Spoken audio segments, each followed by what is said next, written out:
मोहतरम, आप ये फरमाइए कि जो हमारी जो दुकान आपके पास किराए पे है। नवाब साहब, वो इस माह मेरी किराया देने की गुंजाइश नहीं है। नवाब साहब, शम्मा बिटिया बिल्कुल ठीक कह रही थी। अरे भाई साहब, एक शरीफुल नफ्स इंसान आपके झूठ को समझने के बावजूद आपका लिहाज कर रहा है, तो आप पर भी फर्ज है लिहाज करें। अरे रहने दीजिए खलील भाई, हमारा मकसद इन्हें शर्मिंदा करना नहीं है। आप ये बताइए भाई साहब कि उस दुकान की मिल्कियत क्या है? नवाब साहब, आप क्या करने वाले?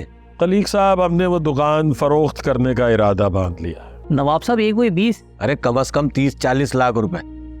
क्या आप इसे खरीदना चाहेंगे? क्यों नहीं नवाब साहब। अब रकम कहां से आएगी? बड़ी कमतर दुनिया में जीना पड़ रहा है नवाब साहब, आप जैसे बड़े लोगों। नवाब साहब, दुकान मैं खरीदूंगा। देखिए, आप कुछ रकम बेशक हमें किस्तों पे अदा कर दीजिएगा, लेकिन शर्त यह है कि आधी रकम हमें कल ही चाहिए। नवाब साहब, कोई मसला ही नहीं, सुबह होते ही पैसे लेकर मैं आ जाऊंगा। ठीक है जी, खुदा हाफिज। खुदा हाफिज।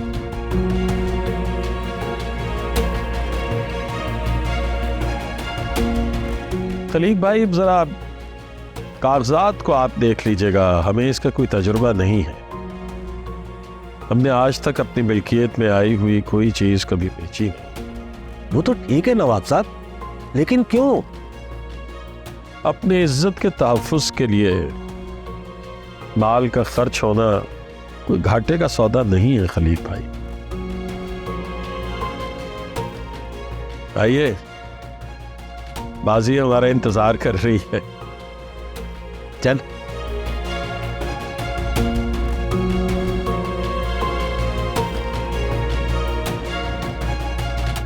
अब्बा जी, शम्मा बता रही थी कि आपने बुलाया मुझे। जी बेटा, बैठिए। आलिया बेटा, आपको मैंने इसलिए बुलाया है कि आपको कुछ बताना चाहता हूँ। एक तो ये कि हमारी सर्जरी के लिए जो पैसा शकील मियाँ से उधार लिया था, कल इंशाअल्लाह सुबह उन्हें पैसे वापस लौटा देंगे। हमने चारों दुकानों में से एक दुकान बेच दी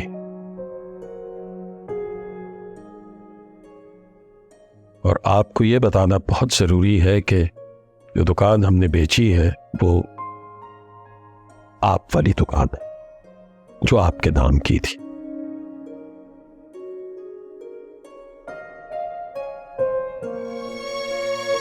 आप का हक है कि आप हमसे पूछें कि हमने ऐसा क्यों किया।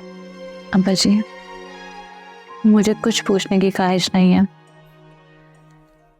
आपने हमेशा जो किया हम सबके मुफाद में किया है। वैसे मैं जानती हूँ। क्या जानती हो?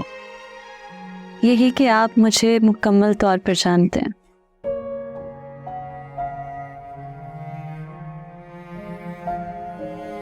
शमा बहुत मासूम है और कमजोर। हमें लगता है कि वो हालात का मुकाबला नहीं कर सकती। रही आपकी वालिदा की बात, तो उनका तहफ़्फ़ुज़ भी तो जरूरी है ना बेटा।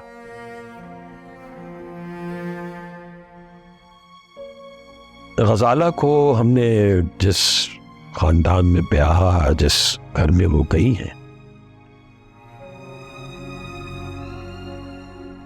उसे तो 100,000 बातें सुननी पड़ेंगी और वो कोई जवाब भी ना दे पाएंगी। वो तो उसे ताने दे देकर ही मार देंगे।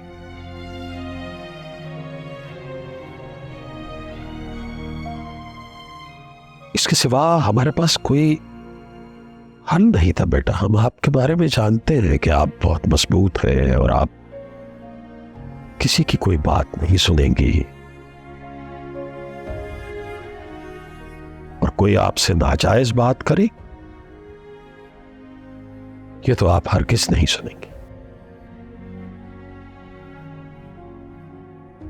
हम बहुत शर्मिंदा हैं बेटा।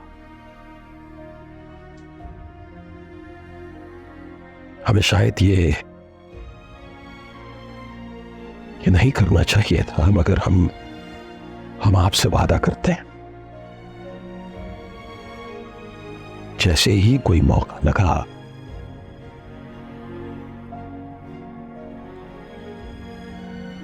हम आपका ये कर्ज जरूर उतार देंगे। आपने हर कदम पे हमारा साथ दिया है।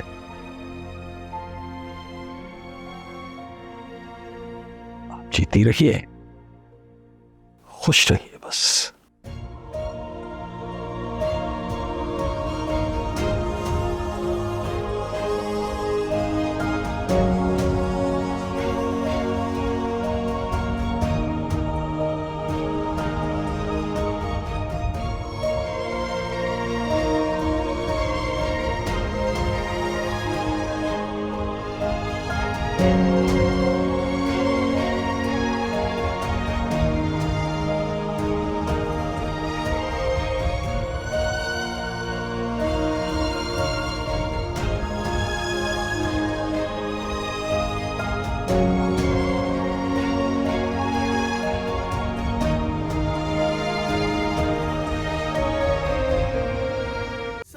Song